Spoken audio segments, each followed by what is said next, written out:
Assalomu alaykum aziz kitobxonlar, sizlarning havolangizga Savodov Xalik, Yulduzlar yog'dusi, roman, Zarnigoriy.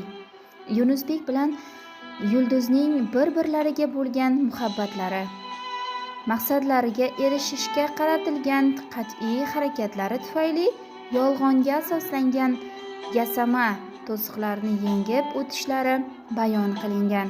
Ikki yoshning o'zaro hurmati, mehri, sadoqati tarannum etilgan. Zamonamiz yoshlarining o'ta bilimga chanqoqliklari va doim oldinga yangiliklarga intilishlari yoritib berilgan. Ba'zi voqealarning tarixiy chekinmalari ham esga olingan. Yoshlarning dengiz sayohatlari mobaynida olingan olam taassurotlari ifodalangan va yakuniy xulosa qilingan.